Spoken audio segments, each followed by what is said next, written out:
वारंवार प्रशासनास कळवूनही आज 6 महिने झालं कळवते की आम्हाला 7व्या वेतनाचा 4था आणि 5वा हप्ता द्या, परंतु हे देण्यास टाळाटाळ करतात. तसेच कर्मचाऱ्याचे आज आमच्या जवळपास 4 ते 5 कर्मचारी असे की त्यांना कॅन्सरसारखा दुर्धर आजार झालेला आहे. त्यांना औषधोपचाराची गरज असताना वारंवार प्रशासनास कळूनसुद्धा ते कसल्याही प्रकारची दखल घेत नाहीत किंवा त्यांची बिलं देत नाहीत. तसेच मेडिकल बिलं देत नाहीत. तसेच पेन्शन विक्री ही महाराष्ट्र राज्यात एकमेव नगर परिषद धाराशिव अशी आहे की पेन्शन विक्री कर्मचाऱ्याला कसल्याही प्रकारची देत नाही. मागल्या 3-4 वर्षापासून बंद करण्यात आलेली आहे.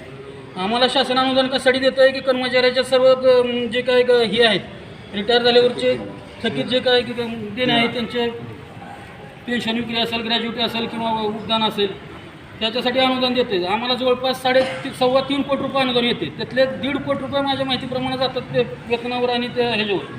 तरी पण 5 वर्ष झाले गेल्या या नगरपालिकेतल्या लोक हे सारखं वारंवार चक्रा मारतात नगरपालिकेत.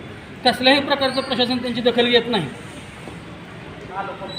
त्यामुळे आता आम्ही 1 तारखेला काळ्या फिती लावून काम करणार आहोत. तरीही जर प्रशासनानं जर आमच्या मागण्या जर मान्य केल्या नाही तर आम्ही 8 तारखेला बेमुदत उपोषणास बसणार आहोत. या सर्वस्वी प्रशासन जबाबदार राहील, याची संघटनेची जबाबदार राहणार नाही. काय मागण्या? आमच्या मागण्या ही आहेत. 1 नंबर की 7व्या वेतनाचे 4था आणि 5वा हे दोन्ही हप्ते देण्यात यावे एकदमच. दुसरी मागणी अशी आहे की मेडिकल जे कर्मचाऱ्याची मेडिकल थकीत बिले आहेत त्यांची बिले त्वरित देण्यात यावी. तिसरी गोष्ट की आमच्या ते पेन्शन विक्रीचे जे आहेत राज्यातील एकमेव नगरपालिका आहे की कर्मचाऱ्याला पेन्शन विक्री देत नाही. ती पेन्शन विक्री पूर्ववत चालू करावी. तसेच आमचे सफाईचे कर्मचारी आहेत त्यांना 3-4 वर्ष झालं ड्रेस किंवा साड्याचे पहिले वाटप करत होते.